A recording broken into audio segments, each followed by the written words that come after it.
Merci à l'association de m'avoir invité pour parler de mon autre finalement sujet d'intérêt qui est le trouble de personnalité borderline, qui est mon premier sujet d'intérêt avant le trouble déficit d'attention et d'hyperactivité de l'adulte. Ça fait quand même maintenant à peu près 20 ans que je m'intéresse à cette pathologie et on a mis en place, comme tu l'as très bien dit Candy, toute une structure de soins autour du trouble de personnalité borderline avec des stratégies psychothérapeutiques spécifiques pour le trouble. Alors je vais les aborder. Alors c'est intéressant de parler du trouble de personnalité borderline et du TDAH. C'est un sujet extrêmement peu abordé dans la littérature. Il n'y a que 2 centres au monde qui traitent à la fois le trouble déficit d'attention, d'hyperactivité et le trouble de personnalité borderline. Il y a nous et un centre en Allemagne. On est les 2 seuls centres au monde qui font ça. Alors c'est en train d'être quelque chose qui prend de l'essor au niveau du monde du TDAH, en tout cas adulte. Et moi je vais essentiellement me focaliser sur l'adulte plutôt que sur l'enfant et l'adolescence. Vous verrez pourquoi, parce que le trouble de personnalité borderline, c'est quelque chose qui apparaît ou qui, selon les définitions du DSM-5 ou de la CIM-10, apparaît à l'adolescence ou au jeune âge adulte. Donc ça concerne relativement peu les enfants. Alors, tout d'abord pour dire, je vais vous passer un petit peu en revue ce que c'est que le trouble de personnalité borderline. Je pense que c'est important parce que tout le monde ne connaît pas. Et même si vous avez fait vous avez suivi votre cursus de psychiatrie ou de psychologie à Genève, vous avez extrêmement peu de cours sur le trouble de personnalité borderline. On a beaucoup de cours, nous en tout cas en psychiatrie, dans le cursus de formation sur le trouble bipolaire, sur les troubles de l'humeur, sur les troubles anxieux. À l'époque où moi j'ai fait mon cursus de formation, il y avait 0 heure sur le trouble de personnalité borderline. Actuellement, on est en train de mettre en place un module spécifique du trouble de personnalité borderline, mais généralement, c'est extrêmement peu connu. La plupart des psychiatres ou psychologues connaissent peu les critères spécifiques du trouble au sens du DSM-5 ou au sens de la CIM-10. Et donc, je vais revoir avec vous ça en détail, puis voir un petit peu les pièges qui peuvent être auxquels vous pouvez faire face lorsque vous voulez faire le diagnostic différentiel avec un TDAH. Alors déjà, pour vous dire que c'est un trouble hyper fréquent, c'est 2 à 4% de la population générale, c'est beaucoup, comparé à d'autres troubles. Si on prend l'exemple du trouble bipolaire, de nouveau, auquel on a beaucoup d'heures de formation en psychiatrie, le trouble bipolaire, c'est 1% grand max. Là, on est à 4%, 2-4%, je suis gentil, selon certaines études actuelles, c'est 4 à 6% de la population générale. Ça représente 10% des patients ambulatoires en psy, si je suis gentil. Dans les consultations, par exemple, d'urgence psychiatrique, on a beaucoup de demandes de consultation pour des idées suicidaires ou des comportements suicidaires. Ça peut monter jusqu'à 25 voire 50% des demandes de consultation en urgence psychiatrique. Je vous parle de ça pour vous montrer le gap entre les cursus de formation qu'on nous donne et la prévalence du trouble. C'est hyper prévalent. Au même titre, on peut faire le même remarque pour le TDAH adulte. C'est 2 à 4% aussi de la population générale à l'adulte. On n'en parle pas dans les cursus de formation. Donc on est un peu dans les mêmes troubles. C'est des troubles un peu orphelins, on va dire comme ça. Et je pense que c'est particulièrement intéressant d'en parler. Ça touche 75% des femmes. Alors ça, c'est un biais épidémiologique probable. C'est-à-dire que les femmes consultent probablement beaucoup plus dans les consultations de psychiatrie ou les psychologues de façon générale, ou vont demander beaucoup plus de l'aide que les garçons. Si on regarde dans les études épidémiologiques en population générale, le ratio, il est 1-1. Et les hommes se retrouvent probablement beaucoup plus en prison, parce qu'ils ont des comportements type borderline externalisés, c'est-à-dire qu'ils vont plus agresser les autres, ils vont avoir des mécanismes de régulation émotionnelle qui vont être plus dirigés contre autrui, et donc vont se retrouver plus facilement dans des bars ou dans des altercations avec autrui, à consommer aussi des drogues ou autres. Ils vont se retrouver beaucoup plus facilement en prison ou dans des délinquances X que les femmes qui vont avoir une expression de la régulation des émotions, j'y reviendrai, qui est plus intériorisée et qui va se manifester plus par des difficultés existentielles, et donc elles vont plus facilement consulter dans les services de psychiatrie. Alors une chose, c'est qu'il y a beaucoup d'idées suicidaires. Une des marques du trouble de personnalité borderline, ce sont les idées suicidaires et les comportements suicidaires, ou ce qu'on appelle parasuicidaires. Alors les comportements parasuicidaires, c'est tout ce qui est comportement autodommageable, j'y reviendrai, c'est un des critères du trouble, avec un taux de suicide qui est très haut. 10% des patients souffrant d'un trouble de personnalité borderline décèdent d'un suicide. C'est aussi haut que le trouble bipolaire. Parmi les troubles psychiatriques, c'est les 2 troubles au plus haut taux de suicide ou de décès par suicide. Il est extrêmement rare d'avoir des patients souffrant d'un trouble de personnalité borderline qui n'ont pas eu à un moment donné dans leur vie des comportements de type suicidaire ou parasuicidaire. Je souligne également la haute prévalence des comorbidités dans ce trouble. Il est très rare d'avoir des patients borderline qui n'ont pas des comorbidités d'autres troubles psychiatriques, souvent des troubles de l'humeur. Au premier plan, les troubles dépressifs ou les troubles anxieux. Et généralement, ces patients ont d'autres troubles de personnalité, dont le plus prévalent, c'est le trouble de personnalité antisociale et le trouble de personnalité narcissique. C'est un trouble qui a un impact important sur, on va dire, le fonctionnement de ces patients. Souffrir d'un trouble de personnalité borderline, on peut paraître anodin, c'est pas anodin. Ça a un impact sur le devenir de ces patients. On voit que uniquement 20% des patients borderline dans les études prospectives sur des grandes cohortes ont un fonctionnement dit normal sur 40 à 50 ans de suivi. Donc c'est des patients qui sont hyper impactés par le trouble. Les relations interpersonnelles sont extrêmement compliquées, les relations amoureuses sont compliquées, les relations professionnelles sont compliquées. On verra pourquoi, mais ça a un impact indéniable. Et donc si on ne le détecte pas, on laisse ces patients, et si on ne le traite pas de façon spécifique, on va laisser ces patients évoluer dans un peu un désastre environnemental, tant social que familial, que professionnel. On regarde ici, c'est une autre étude, c'est des grosses études que je souligne ici. 40% des personnes souffrant d'un TBP, donc trouble de personnalité borderline, étaient ou avaient été mariées à 30 ou 40 ans, là c'est des études de 10-15 ans, versus 80% en population générale. Donc en fait, on a un gros souci en termes de outcome familial, social et sociétal. Alors, les facteurs étiologiques. D'où est-ce que ça vient, le trouble de personnalité borderline? Et j'insiste là-dessus parce qu'on verra le lien qu'il y a avec le TDAH, et ça, c'est important de le faire. Dans les facteurs étiologiques, donc ce qu'on appelle facteurs qu'on pense être à l'origine du trouble de personnalité borderline, en dehors des aspects génétiques qui sont relativement faibles dans le trouble de personnalité borderline, au détriment d'autres troubles comme le trouble bipolaire ou le TDAH, dans lesquels il y a des facteurs génétiques importants. Dans le trouble de personnalité borderline, on n'a pas tellement mis en évidence d'héritabilité importante du trouble. Et les facteurs, on va dire, de risque les plus importants, ce sont les adversités dans l'enfance ou au cours du développement. Ça, c'est étayé par toute une littérature, tant, on va dire, psychanalytique, psychiatrique, que des neurosciences. En premier lieu, c'est la perte et la séparation des parents au travers de divorces et de décès. Donc, c'est les parents qui sont relativement absents ou qui ont des conflits entre eux. Le fait de grandir avec des parents qui se disputent tout le temps, qui ont des conflits entre eux, est en soi un facteur de risque de développement. C'est un facteur de risque. Ce n'est pas parce que vous avez des parents qui ont divorcé ou autre que vous allez développer un trouble de personnalité borderline, mais c'est un facteur de risque à prendre en compte, qui explique aussi ce facteur de risque-là, qui sont les difficultés relationnelles avec les parents.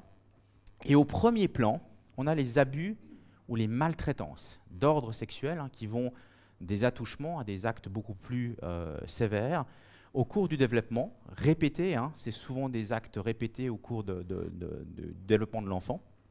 On a, grosso modo, entre 70 et 90% ou 80% ou 90% des patients borderline qui ont vécu des maltraitances d'ordre sexuel dans leur enfance.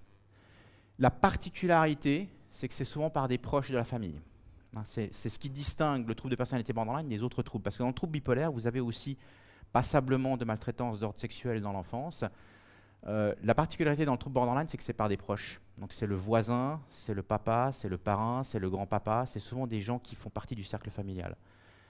Et pour la plupart des autres personnes, en tout cas souffrant d'un trouble de personnalité borderline, ont eu dans l'enfance des négligences d'ordre affectif ou émotionnel. C'est le fait de ne pas considérer l'enfant quand il est dans son développement en termes émotionnels, donc de ne pas valider ses émotions, de ne pas reconnaître ses émotions. De nouveau, ce n'est pas parce qu'une fois je vais être, et je vais y revenir, un peu négligent sur mon enfant que je vais lui augmenter considérablement son risque de développer un trouble de personnalité borderline. Ici, je parle d'événements chroniques répétés au cours du développement de l'enfant. Nous, on avait fait une étude par un de mes collaborateurs, qui est le Dr Prada, où on observait à peu près les mêmes taux. Ici, vous avez le pourcentage de maltraitance dans l'enfance de patients borderline suivis chez nous.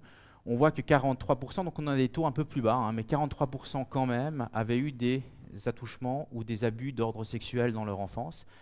Surtout, ce qui était très prépondérant, ce sont les négligences émotionnelles, le fait de ne pas valider l'enfant dans son vécu émotionnel au cours du développement.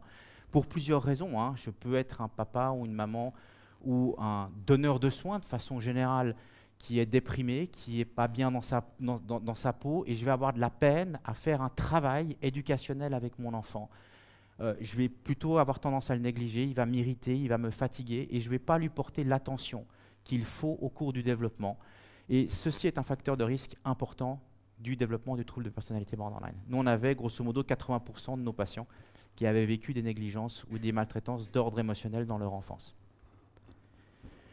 Alors, c'est important, hein, le côté émotionnel dans le développement du trouble, parce qu'on pense, et la plupart des recherches nous encouragent dans ce sens, ce n'est pas forcément le fait d'avoir des maltraitances d'ordre physique ou sexuel qui est un problème en soi, c'est la reconnaissance de la détresse que je vis dans ces types de maltraitance physique ou sexuelle par l'entourage qui est déterminant. Je donne un exemple. Si je suis tous les week-ends chez mon grand-papa, je suis un enfant et je suis posé par ma mère ou mon père chez mon grand-père qui me tape tous les week-ends, et qu'un jour je vais voir ma mère et je lui dis « Écoute, maman, grand-papa me tape tous les week-ends, c'est affreux, j'en peux plus », et que j'ai maman ou papa qui vient et qui me dit « Mais c'est horrible ce que tu dis là, tu vas plus aller chez grand-papa, on va trouver un autre moyen de faire parce que c'est pas possible, et tu as probablement raison parce que moi-même quand j'étais petite, papa me tapait. » Je suis, en tant qu'enfant, validé dans mon vécu émotionnel. Hein, la détresse que je vis est, grosso modo, validée par mes parents. C'est ce qu'on appelle le mirroring. Je peux voir dans le regard de mes parents la validation du vécu émotionnel que j'ai. Et on pense que si ça s'est fait régulièrement par les parents ou les donneurs de soins de façon générale, il y a peu de chances de développer un trouble de personnalité borderline. À l'inverse, si j'ai la même situation et que je viens vers mes parents et que je raconte cela et que mes parents me disent « Mais écoute, c'est pas vrai ce que tu dis, de toute façon, même s'il te tape un peu, c'est pas si grave que ça et j'ai pas d'autres possibilités, tu vas retourner tous les week-ends chez grand-papa », il y a une discordance entre le vécu émotionnel que j'ai de la maltraitance et ce que mes parents me reflètent. Hein, et donc, je vais avoir petit à petit, si ceci est répété au cours de mon développement, une difficulté de reconnaissance des émotions chez moi et une difficulté de reconnaissance des émotions chez les autres. C'est discordant. Je ne comprends pas ce qui se passe. Je souffre, mais on me dit que c'est normal. Ok, d'accord. Évidemment, l'extrême, c'est l'abus sexuel par les parents. Hein. On a un papa ou une maman, c'est souvent le papa, qui prend du plaisir alors que moi, je souffre. C'est quand même bizarre. Hein. Donc ça, c'est vraiment pensé comme le noyau du développement du trouble de personnalité borderline. Alors ça, c'est en termes de mentalisation, qui est une des thérapies, on va dire, ou une des théories de développement du trouble de personnalité borderline. Ça, c'est Peter Fonagy et Anthony Bateman. Marshall Linehan parlera d'autres environnements, mais grosso modo, ils se rejoignent. C'est des environnements qui ne vont pas faire, finalement... Alors, environnement, ce n'est pas que les parents, hein, parce que ça peut être aussi les profs à l'école, ça peut être aussi... grosso modo, tous les donneurs de soins qui, du moment qu'ils rentrent dans une dynamique de non-reconnaissance de la détresse émotionnelle des enfants, hein, les profs à l'école, si on a un prof qui nous suit pendant 6 ans et qui chaque fois vient nous dire « mais t'es qu'une merde, tu fais n'importe quoi, concentre-toi, fais un effort, arrête de bouger en classe, tu as qu'à te poser, etc. » et que j'ai le même prof de la 2e primaire à la 6P ou à la 7P, c'est quand même compliqué. D'autant plus qu'il me stigmatise par rapport à mes autres camarades de classe qui vont m'embêter. Et ça, c'est un vécu affectif, émotionnel compliqué pour ces enfants. D'accord ? Vous voyez le lien entre TDAH comme facteur de risque pour le développement d'un trouble de personnalité borderline, évidemment. D'accord ? Alors, Marshall Linehan décrit trois milieux environnementaux de développement qui sont des facteurs de risque pour un trouble de personnalité borderline. C'est le milieu qui rejette la communication des expériences personnelles. Hein, c'est l'enfant qui vient vers ses parents ou qui vient vers quelqu'un qui est un donneur de soins et qui dit « mais moi, ça a été affreux à l'école, je me suis fait embêter par mes camarades de classe, j'en peux plus ». Et les parents répondent « mais c'est pas si grave, moi aussi quand j'étais enfant, je me faisais embêter, t'as qu'à retourner à l'école, de toute façon il faut être fort dans la vie, tu peux y arriver ». D'accord ? Non-validation des émotions et du vécu émotionnel de l'enfant. Punir l'étalage, c'est l'étape supplémentaire, c'est arrête de chialer, m'emmerde pas, tiens, tu reçois une claque, tu sauras pourquoi tu pleures.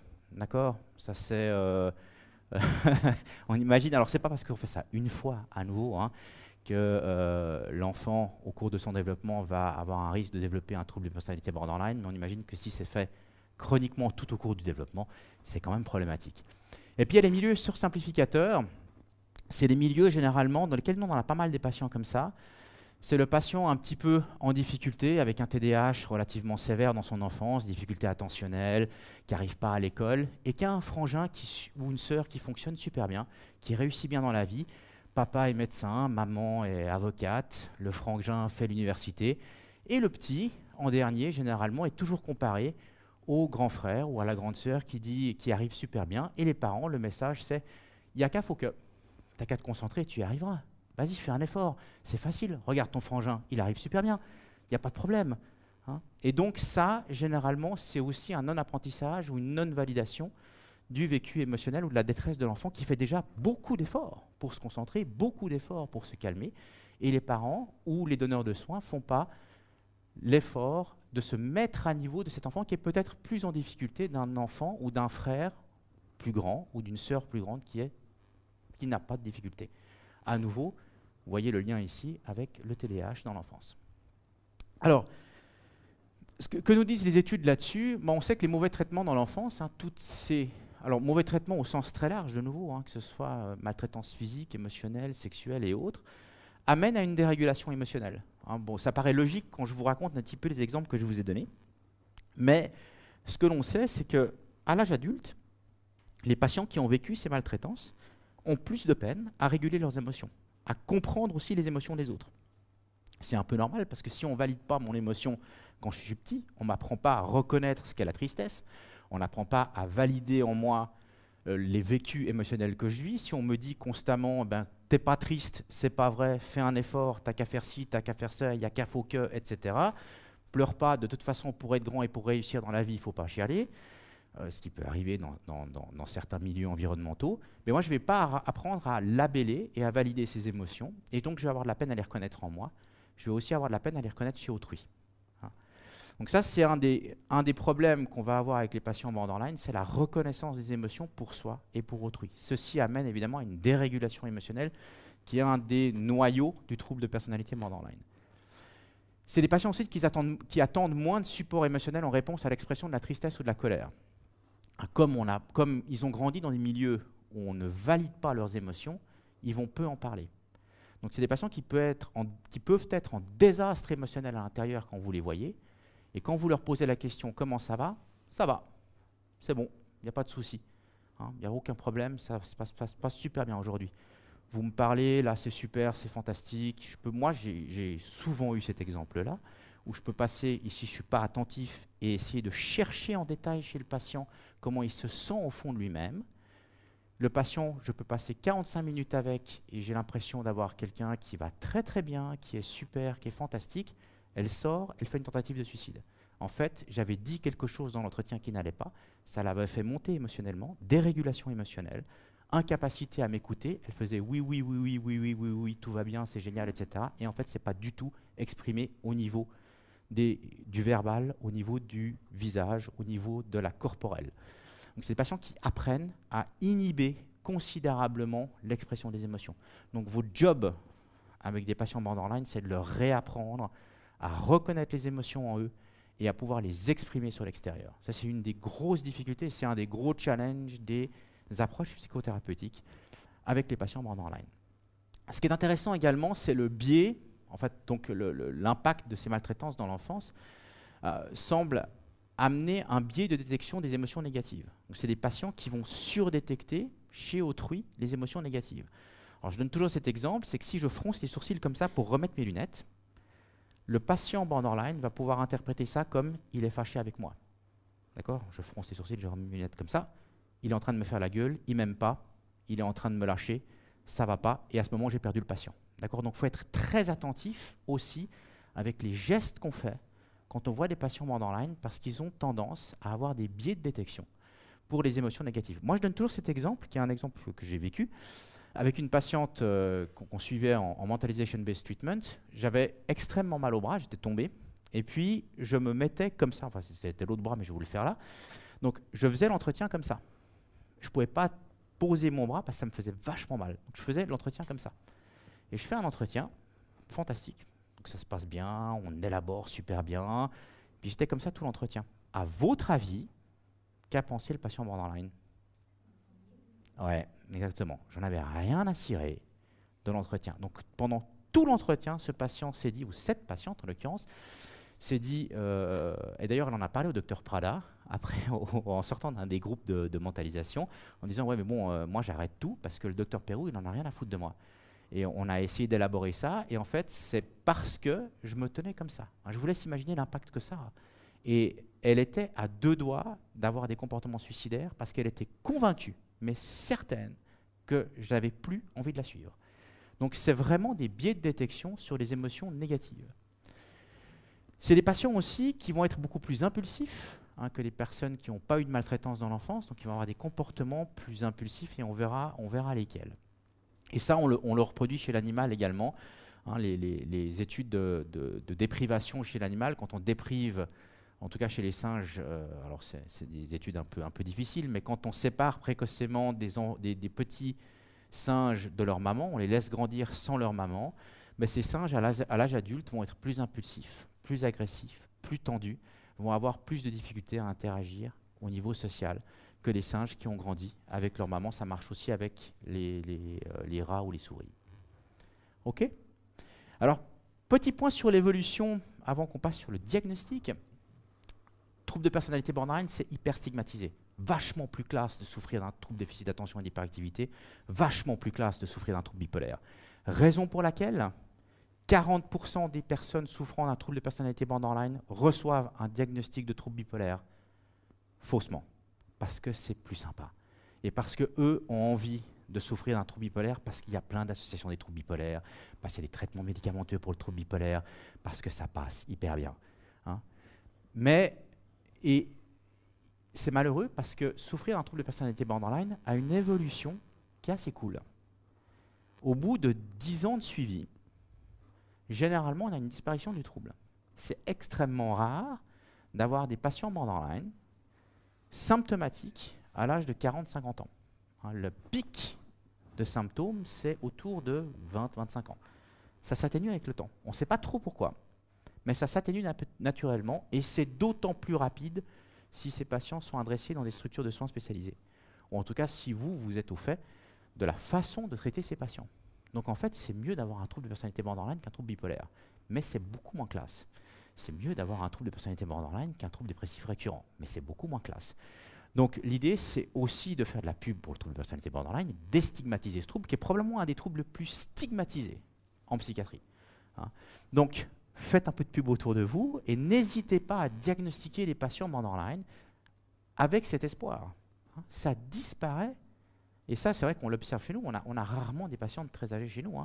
On a des patientes qui vont osciller entre, on va dire, 18, 30 ans, 35 ans. Quelque chose comme ça. OK? Donc, on va voir maintenant juste un petit peu qu'est-ce qu'il en est de la comorbidité entre le TDAH et le trouble de personnalité borderline. Ouais, ça dit ça. Parce qu'il y a peu de patientes qui vont consulter à 45, 50 ans avec un trouble de personnalité borderline. Alors, une des raisons, probablement, c'est la pression sociétale. Alors, il y a plusieurs raisons pour lesquelles ça disparaît. Les très sévères décèdent, probablement. Ouais, c'est ce que je dis. Les très sévères, les très sévères décèdent, mais ça n'explique pas, parce qu'ici, c'est celles qui sont vivantes. Donc, ou vivants. Donc, non, il y a une disparition parce que probablement aussi, et on le verra, il y a beaucoup de symptômes qui sont très contextuels. Une partie des symptômes impulsifs, le fait de se couper et le fait d'avoir des comportements sexuels à risque à gauche et à droite avec n'importe qui, des inconnus et autres, plus je vais vieillir, plus ça va être difficile pour moi d'avoir ces comportements-là. Je vais avoir moins envie de sortir aussi. Je vais avoir moins accès à des drogues et autres. Je vais avoir la plupart de mes potes qui sortaient à l'époque, finalement vont se marier, vont s'installer, etc. Donc probablement par pression sociétale, je vais avoir une disparition de la symptomatologie. Tout ne disparaît pas. Ce qui persiste probablement, on le verra, c'est le trouble identitaire. Donc c'est des patients qui vont quand même avoir des difficultés à se définir en tant que personne. On verra ce que c'est que le trouble identitaire. plus un sentiment chronique de vide et parfois un peu la sensibilité émotionnelle. Mais on voit ici des patientes qui ont été, et ça a été répliqué dans la plupart des études de follow-up, des patientes qui avaient 7 ou 8, grosso modo, symptômes de troubles de personnalité borderline, à 10 ans de suivi, ont plus que 1 ou 2 symptômes. Ça, c'est constant dans toutes les études qu'on a faites sur le trouble de personnalité borderline. Donc c'est un outcome plutôt favorable. On va dire en termes de symptomatologie. Après, le devenir de ces patients, on l'a vu avant, n'est pas forcément top parce que, évidemment, le trouble est le plus haut au moment le plus important de la vie. C'est-à-dire au moment où je fais, on va dire, entre 18 et 30 ans, c'est là où je fais la famille, c'est là où je fais mon job, c'est là où je vais me projeter dans l'avenir, etc. Et c'est là où je suis le plus impacté par le trouble. Donc c'est clair qu'à 50 ou 60 ans, je ne vais pas avoir le même outcome ou le même devenir que les patients qui n'ont pas de trouble de personnalité borderline. Parce que j'ai été touché au moment où c'est le plus important pour moi. Alors, TDAH et trouble de personnalité borderline, c'est fréquent, c'est pas fréquent. Qu'est-ce que nous dit la littérature là-dessus? Et qu'est-ce que nous, on vous dit aussi, parce qu'on a une expérience de ça, et on voit que c'est quand même fréquent. C'est pas si rare que ça. Alors, tout d'abord, la prévalence du TDAH dans le trouble de personnalité borderline, et puis on verra l'inverse après. Alors, nous, c'est une étude qu'on a faite chez nous. Chez nous, on a observé que 32% des patientes borderline avaient un TDAH adulte. D'accord, donc présenter un TDAH, c'est une étude de Sébastien Weibel, qui est un de mes collaborateurs, qui est actuellement à Strasbourg, qui essaie de faire à peu près les mêmes études que l'on a faites maintenant. Il va probablement répliquer les mêmes taux. C'est des taux que l'on observe dans la plupart des études faites en population borderline. Donc c'est quand même vachement prévalent. Vous avez grosso modo une personne borderline sur 3 qui va souffrir d'un TDAH adulte. C'est d'autant plus prévalent si vous avez des populations forensiques ou en carcérales. Dans les populations carcérales, ici c'est des populations carcérales souffrant de troubles de personnalité borderline, on a jusqu'à 60-70% de ces patients qui ont un TDAH comorbide. Donc c'est un trouble, ils vont quasi ensemble. Dans les populations carcérales, vous n'avez quasi pas l'un sans l'autre. Alors le plus, c'est le trouble de personnalité antisociale. Mais c'est quand même vachement ensemble, en tout cas dans ce sens-là. Alors on va voir dans l'autre sens comment ça se passe. La prévalence du trouble de personnalité borderline dans le TDAH, c'est à peu près pareil. Vous avez grosso modo, alors selon les études, là c'est un peu plus disparate, mais entre 15 ou 75%, donc c'est très large, mais en tout cas c'est souvent ensemble, des patients adultes souffrant de TDAH ont un trouble de personnalité au sens large, mais surtout un trouble de personnalité borderline. Donc dans une étude qui est la NESA, qui est une étude que j'aime bien, qui est une des plus grosses études épidémiologiques faite aux États-Unis, qui est essentiellement une étude sur la dépendance à l'alcool et d'autres substances. Sur 34 000 sujets, on a 34% des patients TDAH ont un trouble de personnalité borderline comorbide, TDAH adulte. Donc ça rejoint dans l'autre sens. D'accord. Donc si j'ai un trouble de personnalité borderline, j'ai grosso modo 30% de chances d'avoir un TDAH. Si j'ai un TDAH adulte, j'ai grosso modo 30% de chances d'avoir un trouble de personnalité borderline. Je doute que parmi ceux qui voient des troubles de personnalité, enfin des TDAH, vous ayez pensé que 30% de vos cohortes ou 30% de vos patients ont un trouble de personnalité borderline. Généralement, on ne le cherche pas. Donc pensez-y maintenant parce que c'est vachement prévalent. Donc, et puis dans les populations forensiques, c'est de nouveau pareil, on a 64% des patients TDAH qui ont un trouble de personnalité borderline, c'est à nouveau dans les deux sens. Donc, quand vous êtes particulièrement dans les populations carcérales, pensez à ces doubles diagnostics parce que c'est plutôt la norme que l'exception. Vous avez beaucoup plus de chances d'avoir un patient TDAH qui a à la fois un trouble de personnalité borderline que pas. Et il semblerait que ça puisse se retrouver chez les types combinés ou mixtes que chez les inattentifs. Alors, il y a peut-être une raison à ça, c'est que dans les types combinés, il y a le côté impulsif, et on verra que l'impulsivité est un des domaines du trouble de personnalité borderline. Donc, ce n'est pas si étonnant qu'on retrouve plus fréquemment le trouble de personnalité borderline dans les types combinés que chez les inattentifs. Alors, prévalence du trouble de personnalité dans le TDAH, alors c'est une étude intéressante ici, faite sur de nombreux sujets. C'est des patients qui consultent pour des problèmes psy. Et cette étude s'est intéressée à les séparer entre patients avec TDAH versus patients qui n'ont pas de TDAH. D'accord. Donc on prend tous les patients psy qui viennent dans une consultation, on peut imaginer dans un Capio, Vive ou n'importe, puis on les sépare avec TDAH ou pas TDAH, et on regarde quel est le diagnostic le plus associé au TDAH, à la présence d'un TDAH, trouble de personnalité borderline. D'accord? On a 3 fois plus de chances, c'est les odds ratio ici, on a 3 fois plus de chances d'avoir un TDAH si on a un trouble de personnalité borderline que si on n'en a pas. C'est beaucoup moins pour les autres troubles. Donc c'est le trouble le plus associé au TDAH dans les populations, on va dire, psychiatriques. Donc si vous êtes psychiatre d'adulte et que vous avez des TDAH, pensez au trouble de personnalité borderline, surtout si votre patient ne répond pas au traitement de méthylphénidate, hein, et que vous avez attribué l'ensemble, ou de psychostimulants, que vous avez attribué l'ensemble de la symptomatologie à un TDAH, et que le patient répond partiellement, et qu'il y a d'autres soucis dans le lien avec ce patient et autres, vous devez vous demander est-ce qu'il n'y a pas un trouble de personnalité borderline chez ce patient, ou un autre trouble de personnalité. Alors, les raisons, on voit que c'est vachement prévalent. C'est souvent ensemble, et c'est plutôt la norme que l'exception. Donc, pourquoi c'est comme ça? Alors, il y a eu plusieurs hypothèses. Hein. Je ne suis pas le premier à me poser cette question-là. Il y a eu beaucoup de chercheurs qui se sont intéressés à cette question-là. Alors, certains chercheurs ont évoqué que les deux troubles sont des expressions différentes d'un même trouble. Donc, ce n'est pas deux troubles différents. La littérature n'étaye pas cette hypothèse-là. Que le TDAH n'est qu'une manifestation précoce d'un trouble de personnalité borderline, ce serait grosso modo la même hypothèse que la première. Les études et les recherches n'étayent pas cette hypothèse-là. Que le TDAH et le trouble de personnalité borderline sont deux entités distinctes partageant des facteurs de risque génétiques et environnementaux similaires, possible, pas exclu ça, hein, qu'on ait deux troubles qui partagent des facteurs de risque similaires et génétiques similaires.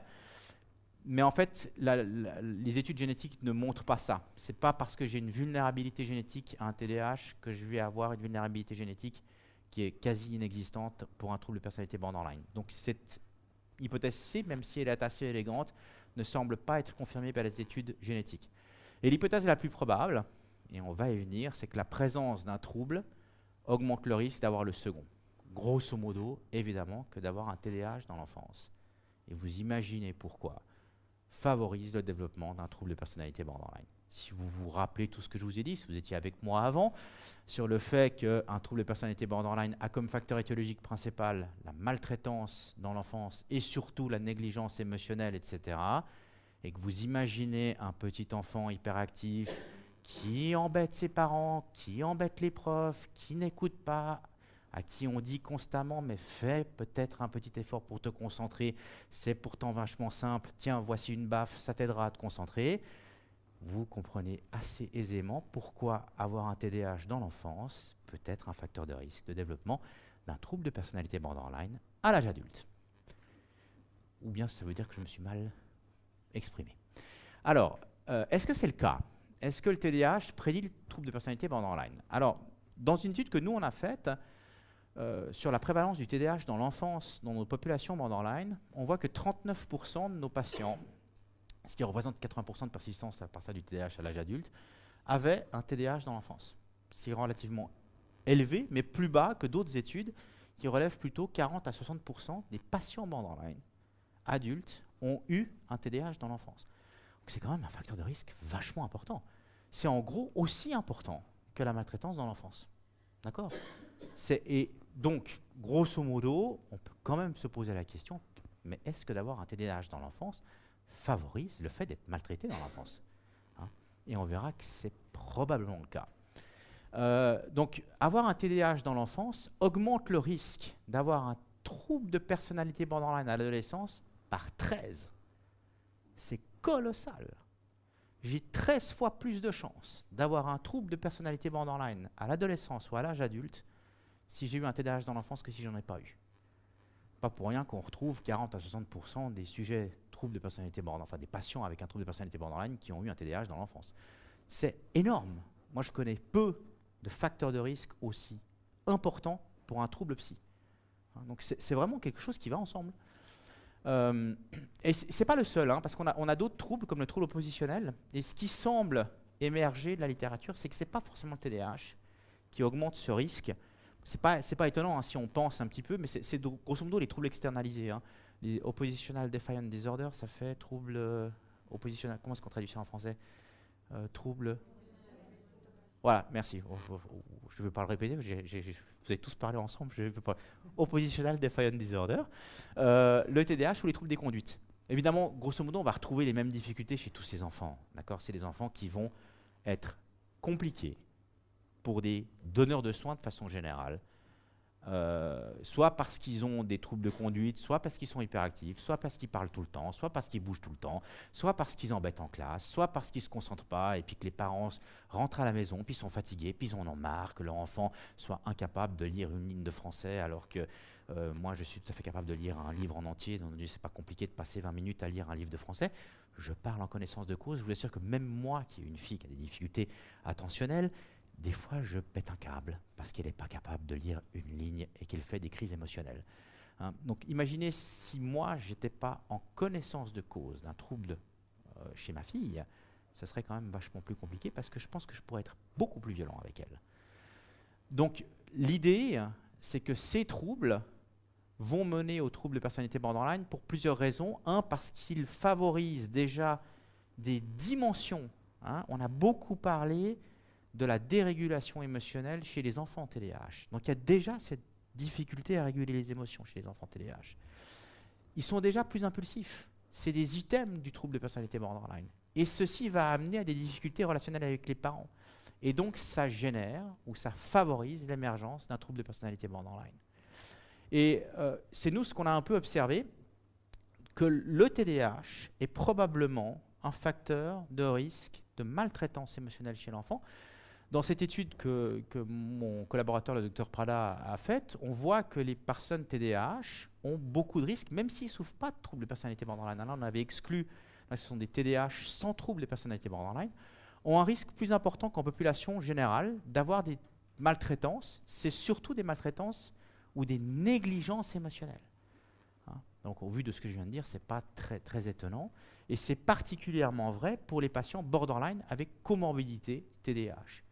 On voit que, grosso modo, 90% des patients borderline plus TDAH ont vécu des négligences émotionnelles dans l'enfance. Donc, on peut raisonnablement faire le lien entre j'ai un TDAH dans l'enfance, je vais vivre des événements adverses dans mon enfance, émotionnels, physiques, sexuels et autres, et ceci va favoriser l'émergence d'un trouble de personnalité borderline à l'âge adulte. On sait aussi que ces maltraitances de type émotionnel et autres sont un facteur de risque de persistance du TDAH à l'âge adulte.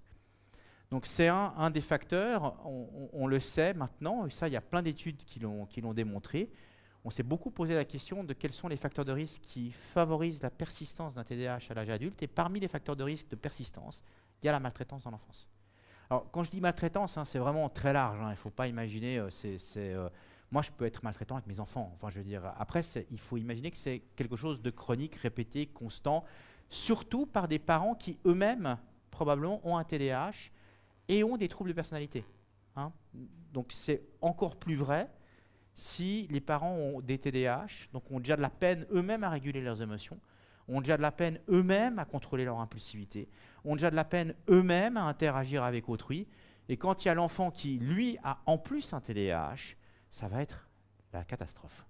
Hein. Et ça, c'est un facteur probablement fondamental dans non seulement la persistance du TDAH à l'âge adulte, mais aussi de développement de troubles de personnalité borderline, avec un facteur qui émerge vraiment de façon importante dans les deux cas, donc comme facteur de risque de persistance à l'âge adulte du TDAH et de développement de troubles de personnalité borderline, c'est la difficulté scolaire avec les pairs. Donc c'est le fait d'être maltraité à l'école par ses camarades de classe.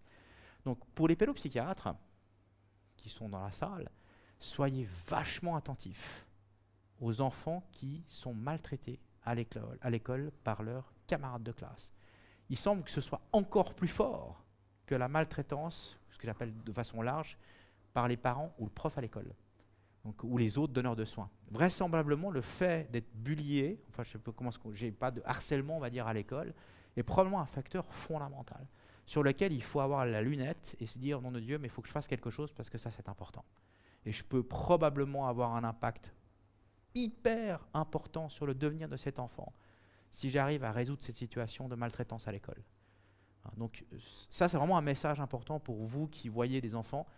Soyez attentifs à ça, demandez comment ça se passe à l'école, pas uniquement avec le prof, pas uniquement avec les parents, mais demandez comment ça se passe avec les autres camarades de classe. T'as des copains?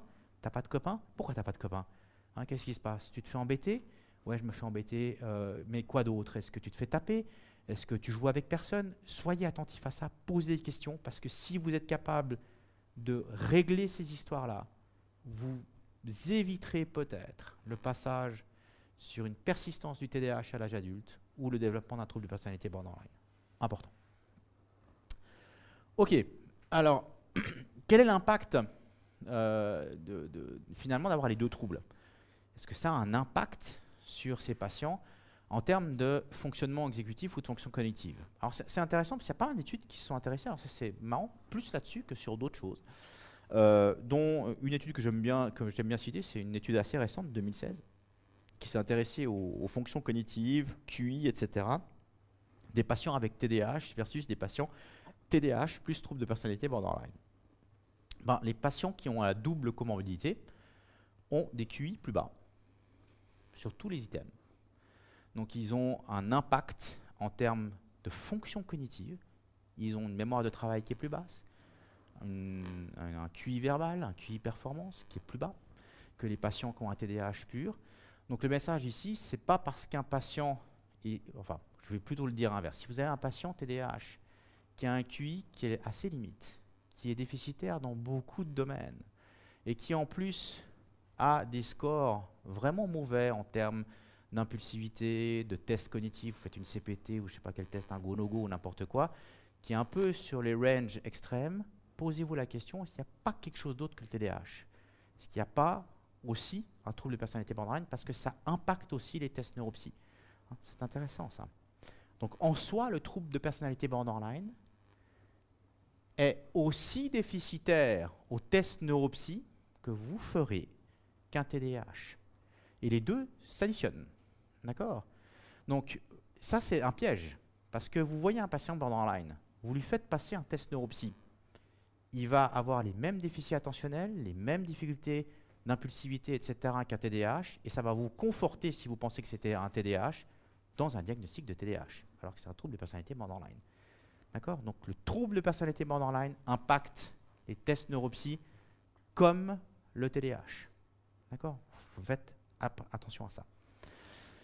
Et par ailleurs, les comorbides, ils ont plus de difficultés scolaires.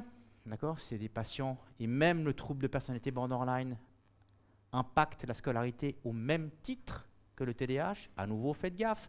Ce n'est pas parce qu'un patient a des difficultés scolaires, ne se concentre pas en classe, etc., que c'est un TDAH, parce que moi, je peux avoir un trouble de personnalité borderline, être complètement dérégulé émotionnellement, et j'ai un conflit avec mon copain que j'aimais, machin, etc., ou ma copine, et je suis impacté émotionnellement, et je ne me concentre plus en classe. Et donc, je rate mon année. Vous me voyez en évaluation, vous dites, est-ce que vous avez de la peine à vous concentrer en classe? Oui, j'ai de la peine à me concentrer en classe, particulièrement si les tâches sont ennuyeuses. Je lâche. Ok, vous avez un TDAH, super. J'ai un trouble de personnalité borderline. Demandez pourquoi est-ce que la personne ne se concentre pas en classe. D'accord? Essayez de voir quelle est la raison de la difficulté attentionnelle de ces patients. Donc les patients comorbides ont moins d'emploi, travaillent moins, ont plus de problèmes avec la police, ont plus de problèmes interpersonnels, ont plus d'abus, de dépendance. Enfin, ça impacte tout. Donc le double diagnostic, il faut vraiment pouvoir le mettre en évidence parce que vous aurez des patients qui sont plus sévères. Et ils ne sont pas plus sévères parce qu'ils ont un TDAH plus sévère, ils sont plus sévères parce qu'ils ont une comorbidité d'un trouble de personnalité borderline qu'on n'a généralement pas mis en évidence. Hein, les patients qui viennent chez nous ont généralement vu une dizaine de psys avant de nous voir pour un trouble bipolaire, un trouble dépressif récurrent, un trouble anxieux, un TDAH. Maintenant, ça nous arrive pas mal. Hein. Moi, j'en ai pas mal qui sont adressés pour c'est un TDAH, il ne répond pas au traitement de psychostimulants, puis c'est un TDAH avec trouble de personnalité borderline. Donc, pensez à ça parce que c'est vraiment important dans votre suivi, dans votre prise en charge de ces patients. OK? Alors, on va voir comment diagnostiquer. Parce que je pense que ce n'est pas évident pour tout le monde, et même ceux qui connaissent un peu, ça risque d'être un tout petit peu redondant, mais je pense que ça ne vous fera pas du mal de revoir un peu les symptômes. Enfin, je vais peut-être vous poser la question avant. Il y a combien de symptômes du trouble de personnalité borderline? Qui c'est qui sait? Levez la main ceux qui savent. Ils sont sûrs de savoir combien de symptômes il y a du trouble de personnalité borderline. Eva, tu as intérêt à lever la main. Qui c'est qui sait? Ouais? Combien? Non, il y a 9 symptômes. D'accord. Est-ce que vous savez combien de symptômes il faut avoir pour souffrir d'un trouble de personnalité borderline sur les 9? Bravo, oh, Vircha. 5 symptômes. Bon, de toute évidence, c'est pas hyper connu. Il y en a qui ont une idée des symptômes. Il y a quoi comme symptômes? Impulsivité, il y a quoi d'autre? Eva, t'as pas le droit de répondre, Vircha non plus. Ouais. Ouais. Quoi d'autre? L'habilité émotionnelle. Ouais. Ouais. Ouais. Ouais. Ah, c'est pas si mal. On en a 7. On va voir les 9. Hein? Alors qu'il y a un comportement pas impulsif autre, ouais, c'est juste. Il y en a encore un qui est la dissociation symptôme paranoïaque. Donc, excellent. On les a tous eus, mais il n'y a personne qui vous a sorti les 9. Donc, ça vaut la peine qu'on voit un peu les critères diagnostiques. De nouveau, pourquoi est-ce que je fais ça? Parce que généralement, les gens sont très bons à diagnostiquer un trouble dépressif récurrent, n'ont pas trop de difficultés à diagnostiquer un trouble anxieux. J'ai généralement eu 45 heures de cours sur le trouble dépressif récurrent, 200 sur le trouble bipolaire, 400 sur la schizophrénie qui représente 0,1% de la population, mais 0 heure de cours sur le trouble de personnalité borderline, qui est pourtant 10 fois plus prévalent que le plus prévalent de ces troubles-là. Donc on va y aller et on va regarder un peu les symptômes. Alors, tout d'abord, il y a un symptôme général. Et puis, je vais vous revoir les symptômes pour vous montrer à quel point c'est difficile de faire le diagnostic différentiel avec un TDAH. Et à quel point ça se chevauche, et à quel point on va pouvoir facilement attribuer ces symptômes-là à un TDAH. Alors tout d'abord, c'est on va dire un générique du trouble de personnalité. Hein. Donc c'est un mode général d'instabilité. Donc ça veut dire que dans ma façon d'interagir avec autrui, de façon générale, au quotidien, tout le temps, j'ai des difficultés de relations interpersonnelles. J'insiste sur le tout le temps. C'est ce que vous devez chercher. C'est quelque chose de continu depuis le début de l'âge adulte, pas avant. Vous n'êtes pas autorisé à poser un diagnostic de trouble de personnalité à 5, à 6 ans, à 10 ans. Moi, le nombre de pédopsychiatres qui me disent il y a un trouble de personnalité chez cet enfant, vous ne pouvez pas dire ça. Ce n'est pas dans le DSM, ce n'est pas dans la CIM. Hein. Donc vous arrêtez. Mais je dis, en termes, c'est un autre langage, mais on ne peut pas utiliser ça en termes de structure. Alors, la structure de personnalité, ça marche, mais on ne peut pas parler de trouble de personnalité, parce qu'un trouble de personnalité est quelque chose qui apparaît au moment de la création de l'identité. Lorsque on va commencer à se séparer du noyau parental, et que ceci va se traduire par des difficultés particulières dans la relation à autrui, qui est autre que les parents. Et c'est au moment où, généralement, je vais avoir les hormones qui vont commencer à me pourrir la vie. Hein. Donc, que ce soit garçon ou fille, hein, c'est pareil. Mais donc, c'est au début de l'âge adulte. Donc, c'est quelque chose qui est généralement persistant au cours du temps. On l'a vu, ça diminue avec le temps, mais généralement, début de l'âge adulte jusqu'à 30 ans, vous êtes au pic de ces symptômes-là, avec, au premier plan, des difficultés dans les relations interpersonnelles, comme un TDAH, hein, difficultés de relations interpersonnelles, avec des difficultés dans l'image de soi, comme un TDAH. Hein, TDAH qui vit des difficultés dans les relations interpersonnelles, qui a de la difficulté à réussir ou à être successful à l'université, au collège, même avant, simplement au cycle, etc., va avoir de la peine à avoir une valorisation de soi, à se reconnaître comme quelqu'un de bien défini dans la vie, il va se comparer aux autres, il va se trouver un peu moins bien que les autres. Donc, comme un TDAH, des affects ou des émotions, comme un TDAH, parce que dans le TDAH actuel, on met beaucoup l'accent sur la régulation des émotions comme problème ou comme grand nouveau domaine du TDAH, avec une impulsivité marquée, comme un TDAH. D'accord? Quand je lis ça, c'est un TDAH. D'accord? Je peux tout à fait imaginer que c'est un TDAH. Ouais?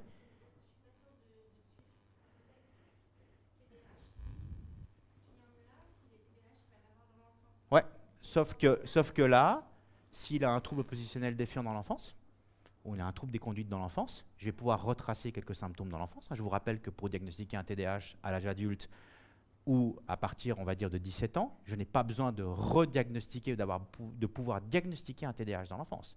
Je dois pouvoir retracer quelques symptômes avant l'âge de 12 ans, 2 suffisent. D'accord? Donc, j'ai tout ça avec un patient borderline qui, enfant, était un peu avec des difficultés attentionnelles et avait un peu des troubles des conduites. J'ai un TDAH. C'est suffisant. D'accord? Selon le DSM-5. Donc, le DSM-5 est un énorme piège par rapport au diagnostic différentiel du trouble de personnalité borderline parce qu'on a l'autorisation de diagnostiquer un TDAH à partir de 17 ans, pour autant qu'on puisse retracer avant l'âge de 12 ans quelques-uns des symptômes. Quelques-uns, 2 suffisent. On était à un congrès avec Candy et Sylvie récemment où on a ressouligné ça. Ces quelques symptômes, 2 sont suffisants avant l'âge de 12 ans. Donc vous pouvez tout à fait avoir un patient borderline avec quelques troubles de conduite quand il était enfant, dans un milieu environnemental de merde, entre guillemets, dans lequel il était un peu plus impulsif, il était un peu plus émotionnel, et vous avez un TDAH parfait avec cette présentation-là. D'accord? Alors on va voir comment est-ce qu'on peut faire un petit peu la distinction entre les deux. Mais faites attention à ça, c'est la même chose pour le trouble bipolaire. Le trouble bipolaire est devenu très large, et maintenant on peut facilement attribuer aux patients borderline un diagnostic de trouble bipolaire. Alors, à savoir que ce n'est pas si anodin, parce que le DSM-5 est très dirigé aussi par des universités dans lesquelles le trouble de personnalité borderline est, comme dans la plupart des universités au monde, généralement mis de côté. C'est essentiellement des gens du monde bipolaire, des gens du monde TDAH, des gens du monde des troubles de l'humeur qui font le DSM. Ce n'est pas les gens du trouble de personnalité borderline. Donc, c'est pour ça qu'on a essayé d'élargir les spectres aussi des autres troubles pour y inclure des patients qu'on n'arrivait pas à y inclure avant, dont les patients souffrant d'un trouble de personnalité borderline. Une question, puis après j'avance. Oui, mais ça existe des personnalités borderline qui n'ont pas eu ces symptômes-là enfants? Ah ouais, après il y a des patients borderline qui n'ont pas eu Là, ça apparaît, c'est de nouveau, ces symptômes-là sont censés apparaître au début de l'âge adulte. Après, on peut avoir quelques patients qui vont avoir quelques symptômes dans l'enfance. D'accord? Mais généralement, on retrouve des symptômes dans l'enfance.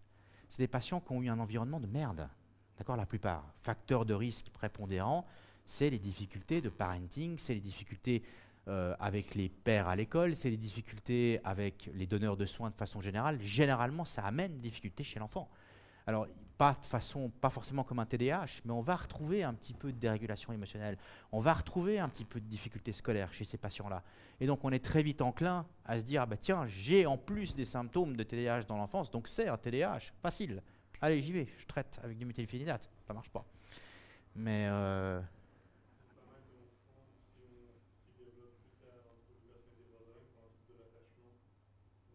alors ça, c'est un des facteurs, le trouble de l'attachement est un facteur prépondérant, mais c'est autre chose. Ouais, mais ça fait partie du spectre. Donc, la théorie de l'attachement, ouais, mais je ne vais pas parler de la théorie de l'attachement qui est fondamentale au niveau du trouble de personnalité borderline. Ouais, tout à fait. C'est complètement. Ça, c'est tout à fait, c'est un facteur de risque. Du moment que ça perturbe la relation à l'autre et au donneur de soins de façon générale, évidemment, c'est un facteur de risque de développement du trouble, évidemment. Alors, quels sont les symptômes? On a les 9 symptômes, on va les voir. Alors, le premier, c'est les efforts effrénés pour éviter les abandons réels ou imaginés. C'est la difficulté qu'ont les patients borderline du moment qu'ils sont dans une relation affective proche. Ce n'est pas vrai pour les relations affectives à distance. Ce n'est pas parce qu'ils vont rencontrer quelqu'un 1 ou 2 fois qu'on va avoir ce symptôme-là qui va être mis en évidence. Mais c'est dès que le lien s'établit avec quelqu'un, ces patients vont avoir très vite peur que l'autre l'abandonne.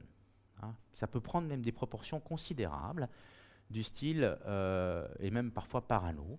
Ça peut être complètement imaginé avec des scénarios dans la tête. C'est mon copain ne m'a pas appelé ce matin alors qu'il m'avait dit qu'il m'appelait à 9 h, il m'aime pas, il m'a abandonné, c'est clair, il est avec une autre. Tiens, je vais me venger, je vais aller me coucher avec un autre mec. Ou je vais me couper tellement c'est insupportable. D'accord? C'est tout de suite un envahissement émotionnel avec des mécanismes cognitifs ou des mécanismes de pensée qui sont uniquement dirigés vers le sentiment d'abandon. Vous aurez ça aussi dans la relation thérapeutique. Très vite, parce que la relation thérapeutique est une relation d'attachement, très vite vous allez activer le système d'attachement chez ces patients borderline et très vite vous allez avoir le risque que ces patients vous disent mais vous allez m'abandonner, vous n'allez pas m'aimer. Exemple, il n'a plus envie de moi, il n'en a rien à foutre, c'est clair, il ne m'aime pas. D'accord? Donc, ce sentiment d'abandon est très fort et va être généré dans la relation d'attachement. Les patients borderline vont souvent avoir recours à des outils parfois dramatiques pour garder l'être aimé. Hein, c'est menaces suicidaires, c'est comportements autodommageables, c'est aussi tout ce qui est dans la relation thérapeutique, les appels à l'aide, les choses, etc., qui sont très dramatiques. Ceci a aussi pour but, pas conscient, attention, ne leur attribuez pas une intention qu'ils n'ont pas. C'est inconscient, c'est un mécanisme d'attachement qui fonctionne comme ça. Ces patients ne font pas exprès d'avoir des comportements autodommageables, ne font pas exprès d'appeler à l'aide. C'est simplement le seul moyen que ces patients ont trouvé pour gérer les relations et la peur de l'abandon qu'ils ont. Vous imaginez bien que si vous arrivez, vous, en tant que thérapeute, avec un patient borderline, et que vous leur expliquez, écoutez, moi je vais vous garder avec moi parce que je vous trouve cool et vous avez un TDAH, c'est fantastique, tous les symptômes que vous avez, je les reconnais, c'est un TDAH. Le patient borderline qui a peur de l'abandon, ouais, vous avez entièrement raison, c'est exactement, vous ne m'abandonnez pas, mais je suis d'accord d'avoir un TDAH. D'accord? Ok? Donc c'est un peu ce que je dis là, vous pensez que j'ai un TDAH, mais je suis entièrement d'accord avec vous tant que vous ne me lâchez pas. Ce n'est pas forcément conscient, hein, mais les patients borderline qui ont déjà de la peine à comprendre qui ils sont, à réguler leurs émotions, à détecter leurs émotions, à lire les émotions chez les autres, à comprendre l'autre, à interagir avec l'autre, vont généralement être enclins assez rapidement à prendre pour vérité tout ce que vous dites. Et nous, on est vachement bon en tant que psychiatre ou psychologue pour dire ce qu'il y a dans la tête des autres. Vous êtes en colère, c'est clair, je le vois. Le patient borderline qui ne comprend rien à ce qui vit en lui et ne comprend rien à ce qu'il y a sur la tête de l'autre, ouais, vous avez raison, je suis en colère. Peut-être pas du tout ça, d'accord? Donc, il faut être vachement attentif, il faut jouer au détective. Et le message, c'est plutôt, moi j'ai l'impression, au vu de ce que vous avez un TDAH, mais j'en suis pas complètement sûr. Est-ce qu'il y a d'autres choses qui pourraient expliquer ce que vous avez? Là, par exemple, j'ai l'impression que vous êtes en colère, mais est-ce que c'est ce que vous vivez? Point d'interrogation. N'attribuez pas à l'autre vos pensées et soyez un peu patient dans l'attribution des diagnostics, surtout avec un patient borderline. De nouveau, ce n'est pas pour rien que 40% des patients borderline ont reçu faussement un diagnostic de trouble bipolaire. Vous avez déjà vécu des phases hautes pendant quelques jours où vous êtes complètement folle, cinglée, où vous avez des comportements sexuels à risque, etc. Oui, oui, oui. Ah, vous avez eu une phase hypomane. Excellent. Je vais vous mettre sous lithium. Super. Alors que si on avait été un petit peu plus attentif et qu'on avait demandé, oui, mais ça a duré vraiment les 3 jours consécutifs? Ou est-ce qu'il y a eu des moments où ça a chuté, vous étiez moins bien? Ah non, non, mais ce n'était pas les 3 jours. C'était parce que mon copain m'a téléphoné le soir d'avant et j'étais hyper contente, mais le lendemain matin, il m'a dit qu'il ne voulait plus me voir, donc j'étais complètement triste. Mais c'est vrai que le soir d'après, j'ai vu mes copines et ça a remonté. Et c'est généralement comme ça au cours de votre vie. Ouais, moi j'ai toujours connu ça, ça bouge beaucoup. Ah, c'est pas un trouble bipolaire. Vous n'avez pas un épisode avec un début et une fin. Hein. Vous verrez le professeur Jean-Michel Aubry parler du trouble bipolaire. Ici, j'insiste là-dessus, c'est parce que nous, on a beaucoup de patients qui sont surmédiqués. C'est des non-répondeurs bipolaires au traitement stabilisateur de l'humeur. On se demande pourquoi. Ce n'est pas des bipolaires, c'est des troubles de personnalité borderline. Alors, deuxième item, c'est le mode de relation interpersonnelle instable et intense caractérisé par l'alternance entre les positions extrêmes d'idéalisation excessive et de dévalorisation. Alors si on s'attarde simplement au mode de relation interpersonnelle instable et intense, c'est TDAH. Les TDAH, c'est des gens qui gueulent beaucoup, qui vont être hyperactifs, qui vont exprimer leurs émotions un peu de façon parfois déplacée ou trop expressive, et évidemment, ils vont avoir des relations interpersonnelles qui sont parfois chaotiques ou conflictuelles. Ce que je dois essayer de chercher, c'est dans vos relations en général, est-ce que ça commence par une lune de miel où tout est top, tout est génial, la personne c'est la meilleure personne du monde et vous avez des relations sexuelles qui sont fantastiques et au bout d'un certain moment, ça devient, qui peut être assez rapide, assez la catastrophe. Et la personne est vue comme le pire des objets, la pire des personnes, parce qu'elle ne vous comprend pas, elle est détestable. Est-ce que vous avez ce genre de pattern dans vos relations amoureuses, affectives? Ça arrive aussi, et est-ce que vous avez eu ça avec vos anciens psys? Parce que généralement, c'est ce qui se passe dans la relation thérapeutique, parce que de nouveau, vous mobilisez les affects, vous mobilisez la relation d'attachement, et vous allez mettre en exergue l'idéalisation. Vous êtes le meilleur psy du monde, vous m'avez vachement pigé. C'est génial, vous êtes fantastique, jamais j'ai eu un psy comme ça. Généralement, si vous avez un patient qui vous dit ça au début et qui est borderline, dans 3 mois, vous êtes le pire des affreux qui avaient absolument rien compris et le patient risque de vous quitter. D'accord? Ça, c'est plutôt borderline. Donc, mais faites attention à ça, hein, parce que vous pouvez facilement vous retrouver dans cette situation-là. Je m'engueule avec tout le monde. C'est certain, mon problème de gestion de la colère est en lien avec le TDAH. Vous êtes vraiment le meilleur psy que je connaisse. Ça, faites un petit peu gaffe. Et attribuez de nouveau pas trop rapidement les difficultés interpersonnelles qu'on peut observer dans un TDAH à un TDAH, parce que ça peut être un trouble de personnalité borderline. Donc, essayez de rechercher l'idéalisation excessive et la dévalorisation dans la relation, qui sont quand même des signes ou des marques quand même d'un trouble de personnalité borderline. Troisième item, c'est la perturbation de l'identité. Donc, c'est l'instabilité marquée et persistante de l'image et de la notion de soi.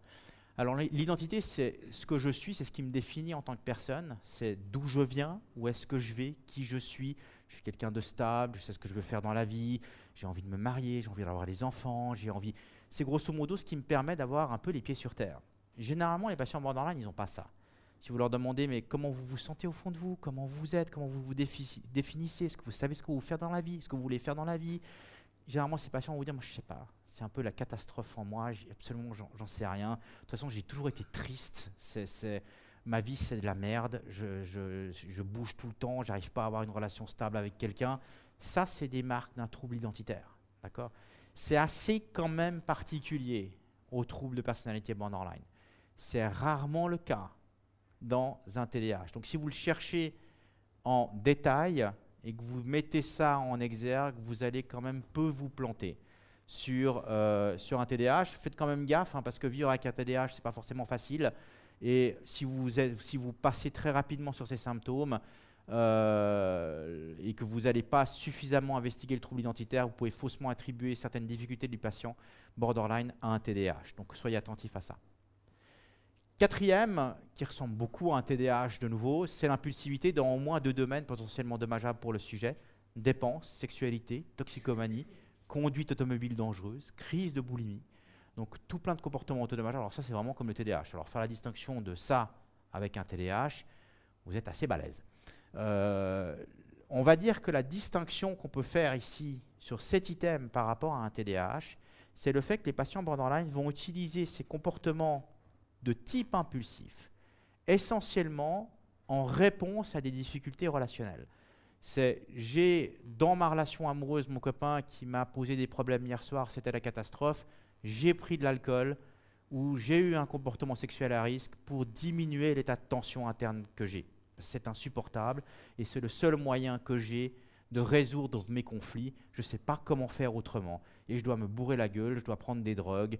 Mon copain, il m'aime plus et pour le punir, je vais avoir une relation sexuelle avec quelqu'un d'autre. Donc c'est souvent le comportement impulsif dans un contexte affectif. Donc recherchez ces comportements impulsifs dans le contexte affectif, ça vous permettra de faire la distinction avec les comportements impulsifs des TDAH qui surviennent un peu comme ça. Le TDAH va plutôt avoir des comportements impulsifs qui peuvent survenir simplement dans une soirée. C'est cool, c'est sympa, c'est génial, je me marre, et puis je prends des drogues, etc. Ça, c'est peu borderline, c'est plutôt TDAH. Le borderline va plutôt avoir ça dans des relations affectives proches, mais donc faites gaffe avec ça. Et on a des comportements impulsifs assez propres au TDAH. Hein. Le fait de parler beaucoup, le fait de dire un peu tout ce que je pense, d'interrompre les gens, etc., c'est pas très borderline, ça. Ça, c'est vraiment TDAH. Donc, vous avez quand même des items assez spécifiques du TDAH qui vont vous permettre de faire le diagnostic différentiel. Comportement autodommageable, alors c'est un exemple extrême. Parmi les comportements autodommageables, on a la répétition de comportements ou de gestes ou de menaces suicidaires ou d'automutilation. Les automutilations sont fréquentes dans le trouble de personnalité borderline. On a vu que 70% des patients borderline ont des comportements autodommageables.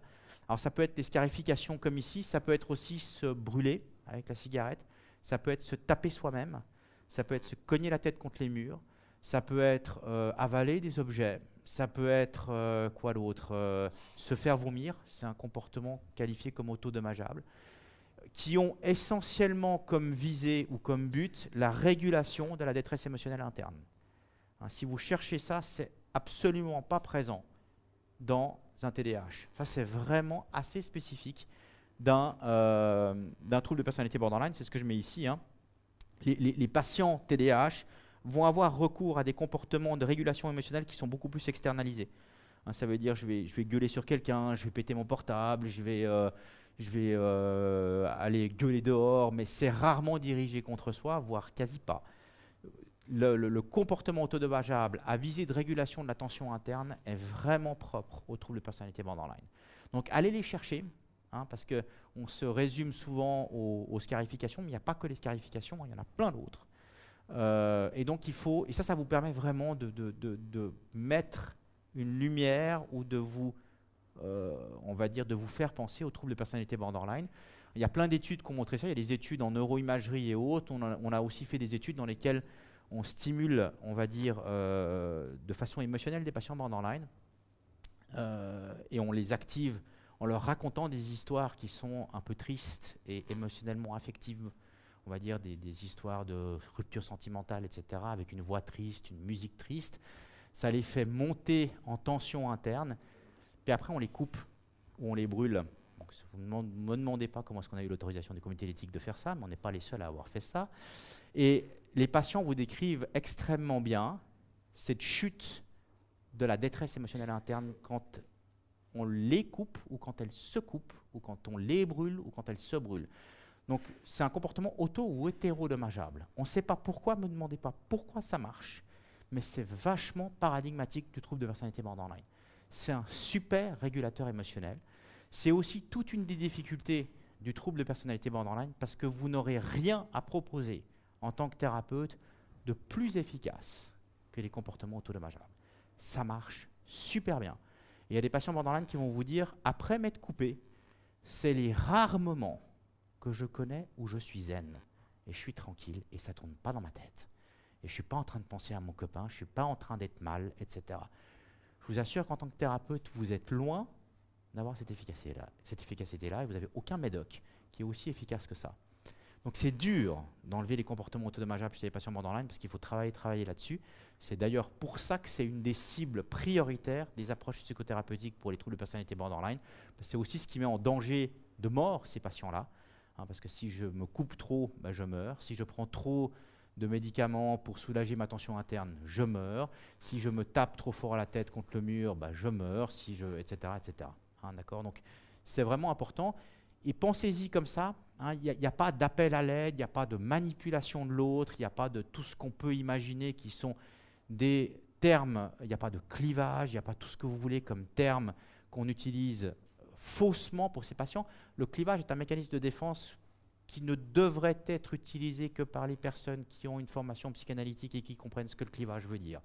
Autrement, c'est un terme qui n'a aucun sens, parce que le clivage est juste une façon de stigmatiser un patient borderline pour lui dire vous êtes en train de cliver une équipe et vous faites mal et vous êtes en train de foutre le bordel dans ma consultation chez les équipes, de même que la projection, vous projetez et vous me projetez dessus vos colères, etc. Et c'est vous qui avez un problème, c'est vous qui ne savez pas réguler vos émotions, etc. Donc évitez ces termes-là avec les patients borderline. Généralement, ces patients ne font pas exprès, ce n'est pas des gens qui vous manipulent, ce n'est pas des gens qui font exprès de cliver, c'est des gens qui sont en difficulté émotionnelle et qui ont des comportements autodommageables pour réguler la détresse interne parce que c'est une vie de merde. D'accord ? Et à vous de trouver des stratégies pour essayer de les aider à réguler ces émotions. Ouais. Non, non, pas forcément. Non.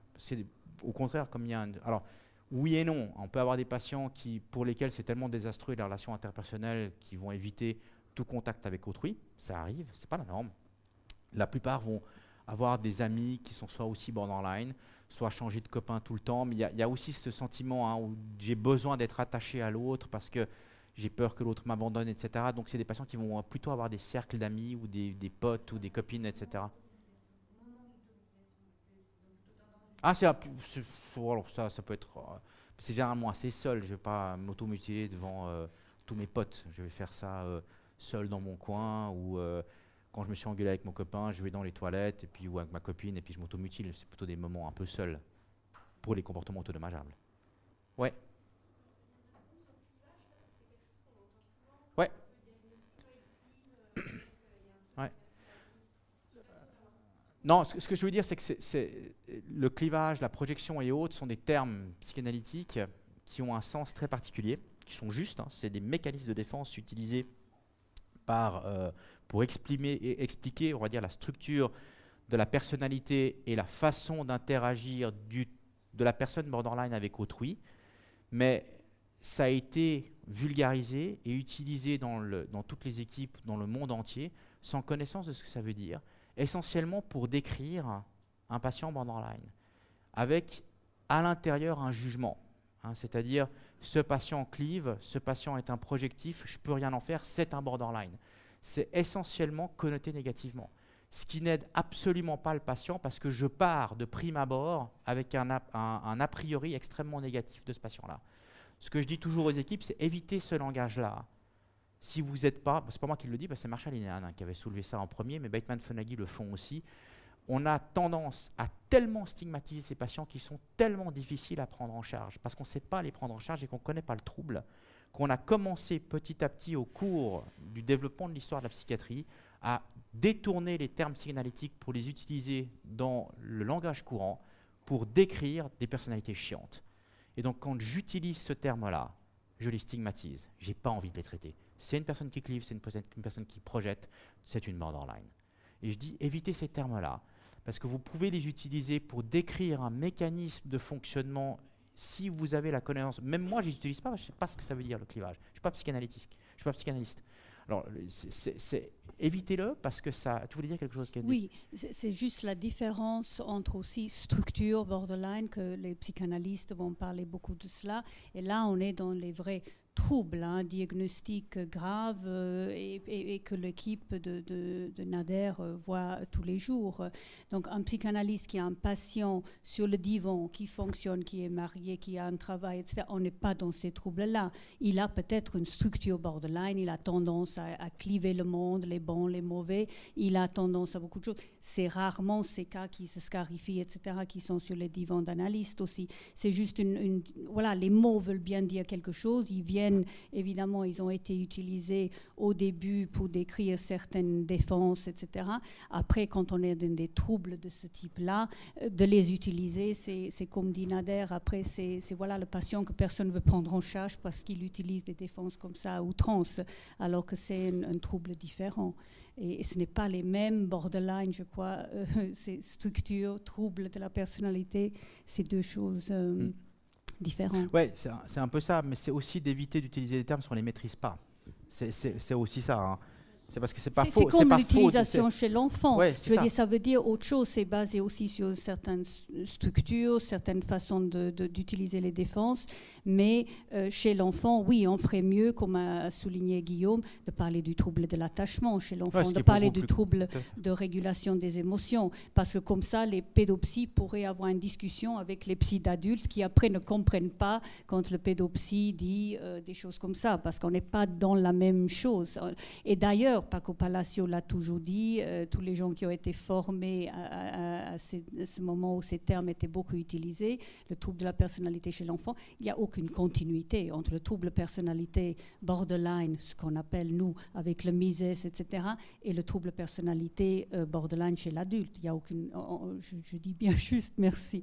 Donc voilà, c'est deux, c'est pour cela, moi je me réjouis du jour où on va juste décrire ce qu'on voit chez le patient plutôt que d'essayer de planter ces étiquettes. Ça, c'est vraiment le message. Hein, les symptômes, trouble de l'attachement, c'est vraiment quelque chose qu'on peut parler de ça. Trouble de régulation des émotions, on est tous d'accord. Anxiété, moi j'ai vu un enfant qui a l'étiquette de trouble borderline l'autre jour. On peut parler de beaucoup d'angoisse, oui, et là on se met tous d'accord et on peut tous parler de la même chose. Mais après, qu'est-ce que le psy veut dire quand lui il a dit trouble borderline? S'il ne décrit pas la chose, on peut s'imaginer beaucoup de choses. Ouais.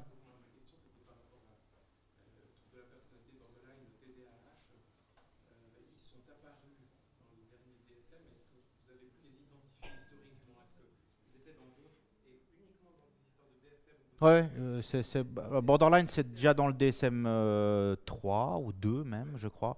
TDAH 3 aussi. C'est déjà dans l'origine des... Bon, TDAH, c'est vieux, hein, on connaît des descriptions de TDAH depuis le XVIIIe siècle. Trouble de personnalité, borderline probablement aussi. Hein, enfin, je veux dire, c'est pas, après, ça peut prendre des formes différentes, mais c'est des troubles de personnalité qui existent. Enfin, le trouble de personnalité ou TDAH existe depuis toujours. Il n'y a pas eu une augmentation, simplement qu'on les définissait différemment, on les comprenait différemment. Mais c'est quelque chose qu'on peut retracer. Hein. Un trouble de personnalité borderline, vous pouvez retracer depuis très longtemps. Hein.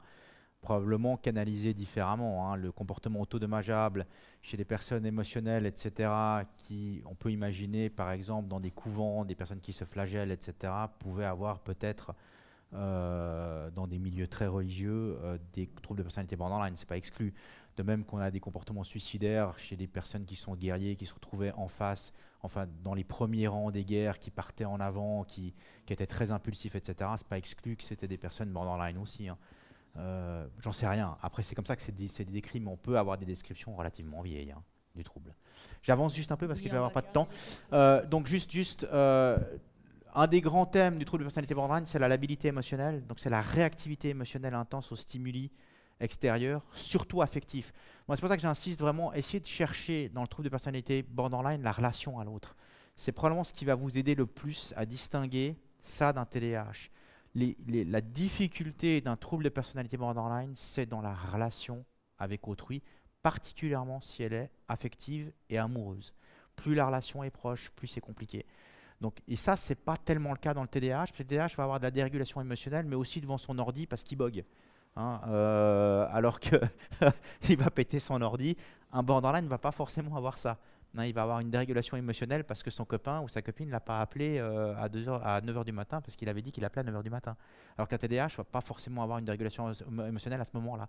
Donc, le message important, c'est intéressez-vous à c'est comment les relations interpersonnelles avec autrui. Alors, sentiment chronique de vide, ça c'est vraiment très borderline, qui est quelque chose d'assez difficile à décrire. C'est un sentiment qu'à l'intérieur de soi, il y a une sorte de vide qui est très lié au trouble identitaire, mais qui est aussi lié au fait que les émotions bougent tellement, ça va tellement dans tous les sens, que j'ai de la peine à définir qu'est-ce que je suis maintenant ou comment c'est en moi maintenant. Maintenant, pas en termes de passé, futur, qui je suis dans ma vie, ce que je veux faire, etc. Mais maintenant, c'est vide. Alors, ça parle à certains patients, pas à tous, mais quand vous leur dites, mais est-ce que c'est vide à l'intérieur de vous? Il y en a certains qui vous disent, c'est complètement vide. Franchement, là, si vous devez me dire, si vous devez me demander ce que j'ai au fond de moi, je ne sais pas. C'est complètement vide. Ça, c'est très borderline. D'accord? Donc, il y a peu de chances que vous trouviez ça chez un TDAH. À ma connaissance, ce n'est pas du tout le cas. Crise de colère intense. Donc, c'est un des items du trouble de personnalité borderline en soi. C'est l'item numéro 8. Évidemment, ça, c'est vachement difficile de le distinguer du TDAH. Hein, donc à nouveau faites gaffe parce que vous allez avoir des personnes borderline qui vont avoir des difficultés surtout en lien avec la régulation d'une émotion qui est la colère. C'est ce qui va être prépondérant et certains patients vont venir avec uniquement ça. Vous attardez pas uniquement à ça, allez chercher, mais c'est comment pour les autres émotions. La tristesse, vous la vivez? Moi, j'ai jamais de tristesse. Comment ça, vous n'avez jamais de tristesse? Oui, mais moi, je la vis pas, j'aime pas la tristesse. On ne peut pas être triste dans la vie. Généralement, s'il y a quelqu'un qui vous dit ça, vous dites « ouais, il y a probablement un problème de régulation des émotions quand même ». Et la personne, elle a tellement inhibé les émotions dites négatives, hormis la colère, que c'est peut-être un trouble de personnalité borderline. D'accord? Dernier item, et ça c'est aussi très, on va dire, borderline, c'est la survenue transitoire dans des situations de stress. Et le stress, c'est le stress affectif. C'est quand je suis émotionnellement activé dans les relations amoureuses. D'idéation persécutoire, hein, c'est-à-dire mon copain ne m'a pas téléphoné à telle heure ou ma copine ne m'a pas téléphoné à telle heure, il ne m'aime pas, il est avec un autre, d'ailleurs il doit être avec mes copains, ils sont en train de parler de moi, c'est sûr, d'ailleurs j'en suis convaincu maintenant, putain c'est la merde, j'ai vu mes collègues de boulot faire la même chose l'autre jour, ils se sont appelés, ça c'est sûr et certain. Etc., etc. Ça commence à prendre, et c'est juste dans les situations de stress. D'accord? Ce qui les distingue évidemment d'un trouble schizoaffectif ou d'un trouble psychotique et autres, c'est que c'est uniquement restreint. Ces périodes psychotiques sont restreintes. C'est d'ailleurs ce qui a donné le nom au trouble de personnalité borderline, c'est entre la névrose et la psychose. C'est qu'on a quand même des symptômes psychotiques qui peuvent apparaître. avec des tests à la réalité qui peuvent être perturbés d'un point de vue psychanalytique. On a des symptômes dissociatifs sévères qui peuvent apparaître. La dissociation, c'est la dépersonnalisation et la déréalisation. Ça, les patients vont vous le décrire assez bien. C'est que dans des états de stress, tout à coup, ils vont être dérégulés émotionnellement et avoir des comportements autodommageables comme des robots. Hein. C'est des patients qui vont vous dire, moi, je me suis coupé, mais franchement, je ne sais pas ce que j'ai fait, je ne me rappelle pas où j'étais. C'était tellement affreux pour moi que j'ai l'impression que ce n'est pas moi qui me suis coupé. J'ai l'impression que je ne sais pas qui c'est, mais je ne sentais pas la douleur, etc. Ça, c'est un état dissociatif. Dépersonnalisation, déréalisation, qui n'est pas propre aux personnalités borderline. Hein. On va dire, si vous avez un accident extrêmement sévère et que vous sortez de la voiture qui est complètement cabossée et que vous tirez quelqu'un qui était assis sur le siège passager, généralement, vous ne vous rappelez pas très bien comment vous avez fait. Vous ne vous souvenez pas de tous les gestes que vous avez accomplis. Vous vous demandez comment vous avez fait pour ouvrir cette porte qui était complètement défoncée, etc. C'est un état dissociatif aussi. Donc, vous êtes là dans un stress extrême. Bah, les personnalités borderline vivent quasi quotidiennement comme s'ils avaient eu un accident de voiture hyper sévère.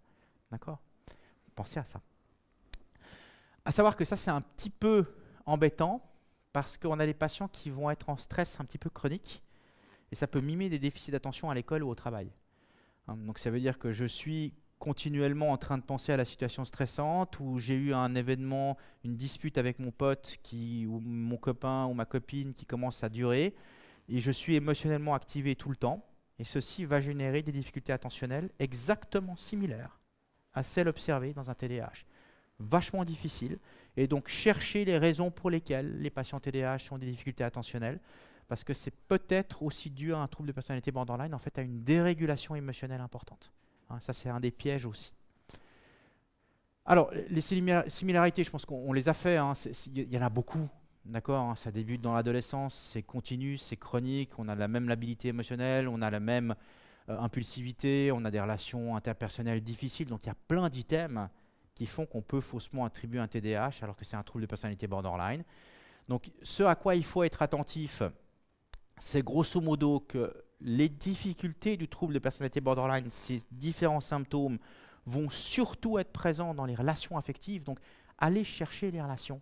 Intéressez-vous à aussi comment c'était les relations, parce que généralement les difficultés relationnelles des borderline apparaissent un tout petit peu avant le full syndrome à l'adolescence ou au début de l'âge adulte. On a déjà quelques symptômes vers 10, 11 ans, 9 ans. C'est déjà un petit peu compliqué pour ces patients-là. Donc, intéressez-vous aux relations. C'était comment avec vos camarades de classe? C'était comment avec vos parents? C'était comment quand vous avez eu vos premiers élans amoureux? C'était facile? C'était compliqué? Donc, cherchez ça. Si le patient vous dit c'était chiant, c'était embêtant, c'était compliqué, posez-vous la question quand même d'un trouble de personnalité borderline. Après, vous avez évidemment, si vous êtes fin en termes de diagnostic de TDAH et que vous avez bien les items dans la tête, c'est quand même assez rare de retrouver tous les items d'un trouble de personnalité, d'un TDAH dans le trouble de personnalité borderline. Hein, quelqu'un qui va vous dire, moi à l'école, dès que c'est ennuyeux, je suis distrait, je pense à d'autres choses, mais vous pensez à quoi? À n'importe quoi. Je suis distrait par le papillon qui passe à côté. C'est pas un trouble de personnalité borderline, c'est un TDAH, on est d'accord. Mais il faut poser la question. Hein, c'est-à-dire que si vous ne posez pas la question, vous pouvez vous planter. D'accord? Donc faites un peu attention à tout ça. Cherchez aussi les déficits d'attention en l'absence de situations externes stimulantes. Ça, c'est typiquement TDAH, mais quand vous faites le ménage, quand vous faites des tâches administratives, etc., c'est embêtant pour vous. Ouais, moi, ça a toujours été embêtant, toujours ennuyeux. À nouveau, vous devez bien connaître le TDAH. Si vous connaissez bien le TDAH et bien les symptômes et que vous êtes suffisamment détective, vous avez peu de chances de vous planter quand même. D'accord ? Alors, moi, ça, c'était juste pour souligner que faites gaffe aussi aux tests neuropsy, parce que les patients, comme je vous l'ai dit, borderline, ont des tests neuropsy qui vont être perturbés au même plan que les TDAH, pour d'autres raisons, mais ça va être pareil. Donc, il faut faire gaffe. Faire attention de ne pas expliquer les échecs scolaires ou professionnels par un TDAH sans explorer de façon approfondie les relations interpersonnelles, surtout s'il est difficile de retrouver un TDAH dans l'enfance. Donc, si vous avez de la peine, vous avez un patient qui a des relations interpersonnelles compliquées, où vous posez la question, c'est un trouble de personnalité borderline et autres, et vous retrouvez 2 symptômes dans l'enfance, vous pouvez vous dire, bon, c'est peut-être pas un TDAH, j'en ai pas suffisamment, j'hésite entre un trouble de personnalité borderline ou un TDAH, c'est probablement un trouble de personnalité borderline. D'accord ? Ou posez-vous la question vraiment ou allez rechercher, demandez les carnets scolaires. Après, c'est vraiment jouer au détective sur les deux troubles, hein.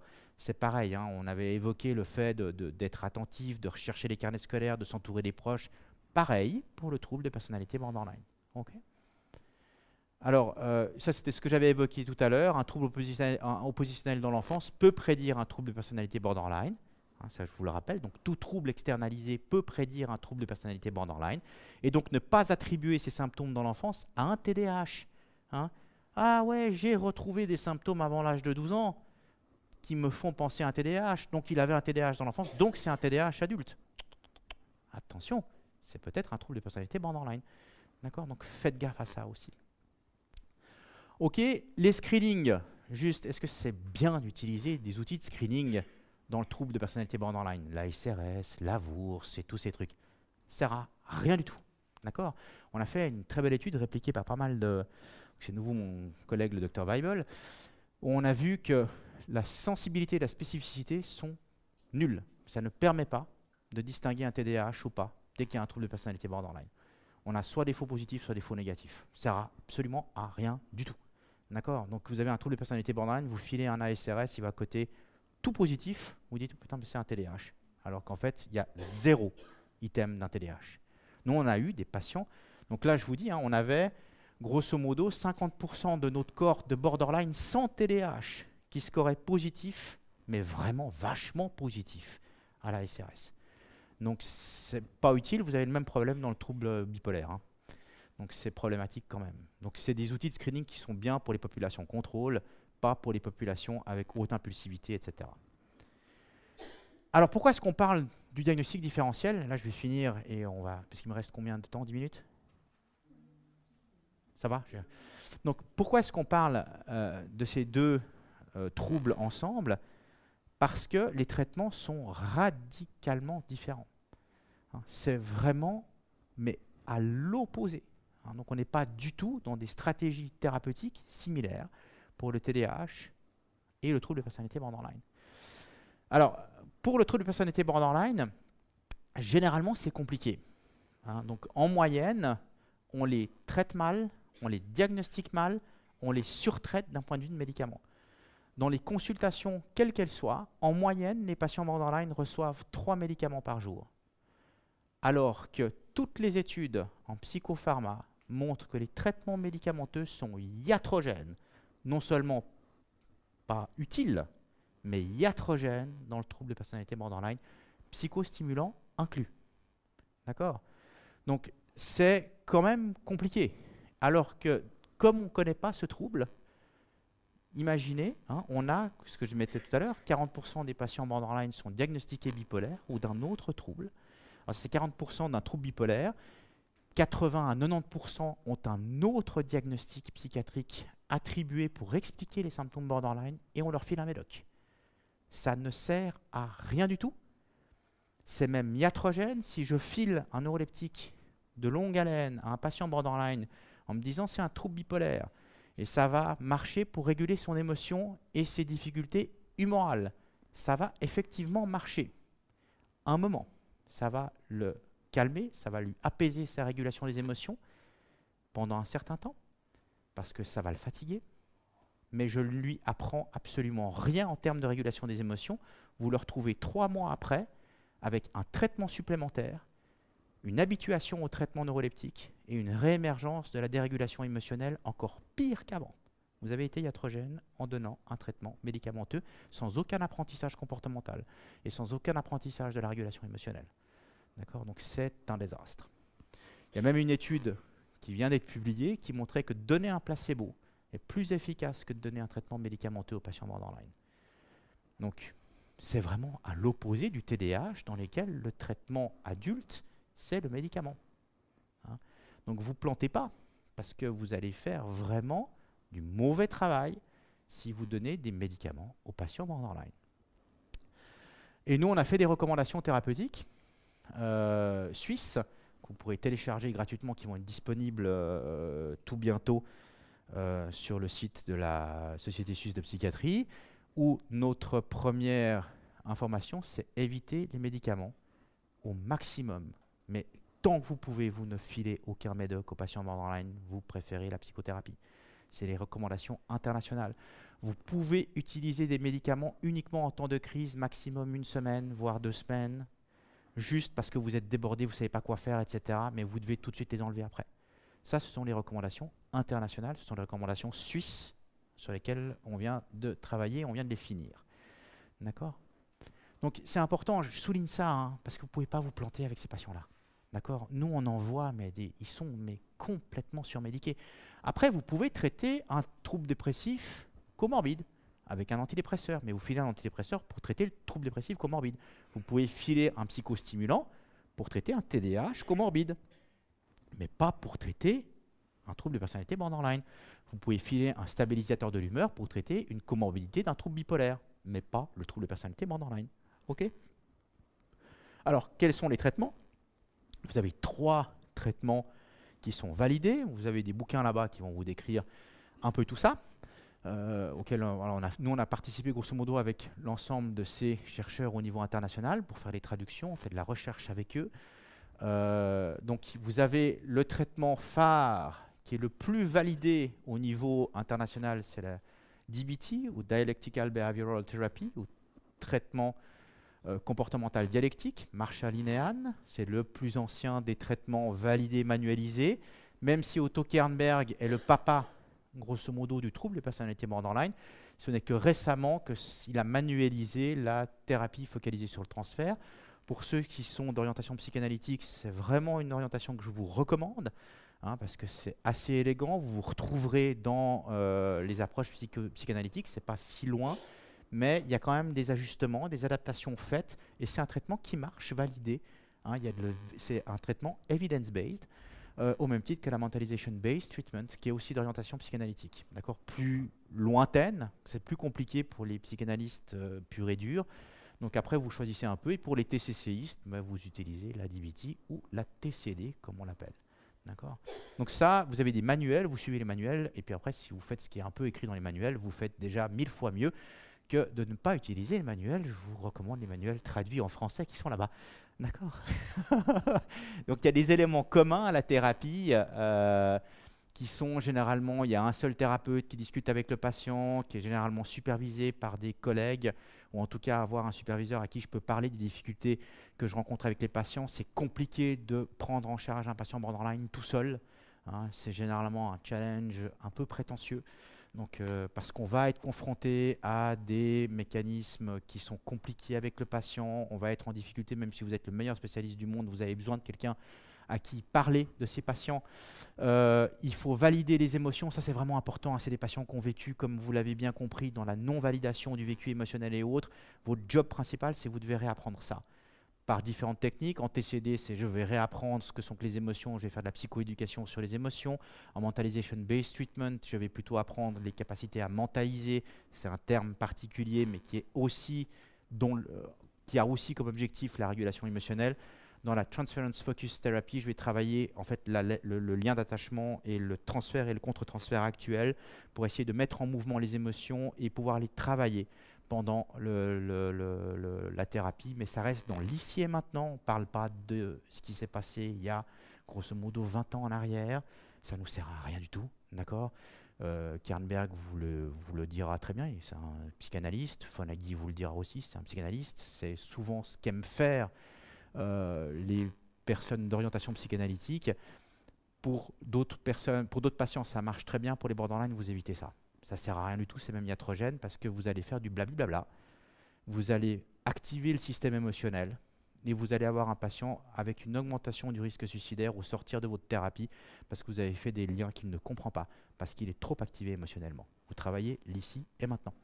Okay ? De toute façon, lisez les bouquins. Moi, je suis moins bon théoricien que les personnes qui ont théorisé ces approches qui sont validées. Hein, j'entends bien.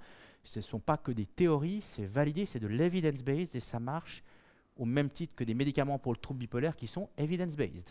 D'accord ? Donc je ne parle pas de thérapies qui sont simplement une pensée non testée en termes de recherche. Il faut aussi être à l'aise avec les comportements suicidaires autodommageables. Il faut en parler, c'est votre focus thérapeutique. Mettez pas ça de côté. S'il y a quelqu'un qui se fait des comportements autodommageables, vous parlez de ça. hein, vous ne parlez pas d'autre chose.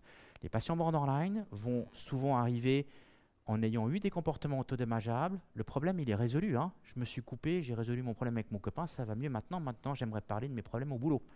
Non, non, non, non. Moi, j'aimerais parler de vos problèmes de comportement autodommageable. Vous avez failli mourir quand vous vous êtes coupé. Ah, d'accord, je suis OK de parler de vos comportements, de vos difficultés au travail ou de vos difficultés avec votre copain, etc. Après qu'on ait discuté quand même du fait que vous avez failli quand même mourir et que vous avez eu des comportements autodommageables. Donc, il y a plein de petites techniques comme ça. Vous n'avez pas besoin de connaître toutes les thérapies, mais si vous appliquez certaines des techniques de ces thérapies spécialisées, vous ferez du bien à ces patients. D'accord? Donc, lisez, parce que le message, je vais y venir, mais le message, c'est qu'il faut lire, comprendre le trouble de personnalité borderline, et ce n'est pas si compliqué à traiter en fait. D'accord? Vous n'avez pas forcément besoin du soin surspécialisé comme nous on le fait pour traiter un trouble de personnalité borderline. Il y a pas mal d'études qui montrent que si on a quelques éléments de ces bouquins et qu'on les applique, on peut être quasi aussi bon que les traitements très spécialisés. D'accord? Juste pour montrer que le traitement adulte TDAH, c'est radicalement différent, c'est MEDOC en premier. Hein, donc là, on est vraiment dans des stratégies différentes. TDAH adulte, médicaments, borderline, psychothérapie. D'accord? Et puis, par contre, si vous avez une comorbidité TDAH dans le trouble de personnalité borderline, ben, traitez-le. Hein, nous, on a fait une étude, c'est de nouveau le docteur Prada qui a fait cette étude avec moi, c'était le sujet de sa thèse, dans laquelle on avait des patients TDAH avec traitement psychostimulant et des patients TDAH sans traitement psychostimulant qui suivaient une psychothérapie. Ben, quand on donnait du psychostimulant aux patients borderline TDAH, ben, ils répondaient vachement mieux qu'aux patients TDAH borderline qui ne prenaient pas de psychostimulant. Évidemment, on traite le TDAH.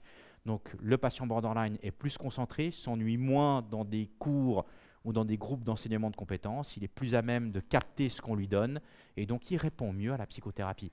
Donc, le message, c'est quand il y a un TDAH comorbide au trouble de personnalité borderline, traitez le TDAH. Hein. C'est aussi important. Et puis finalement, ce qu'il faut faire, c'est se former. D'accord ? Il faut vous former au trouble de personnalité borderline. Alors on a plusieurs formations. On participe à la formation basée sur la mentalisation. Hein, on donne des cours à l'Université de Genève avec le professeur Debané. Là, il y a un cours qui sera en avril 2018. Je vous encourage à vous inscrire, c'est vachement intéressant. On a un autre cours à Genève ou à Chugé, ça c'est la thérapie comportementale dialectique, qui a lieu en, je crois c'est mars 2018. Inscrivez-vous aussi, vous pouvez faire les deux, je suis dans les deux. Après, on donne à Lausanne aussi une formation certifiante pour la thérapie comportementale dialectique du trouble de personnalité borderline avec Marshall Linehan.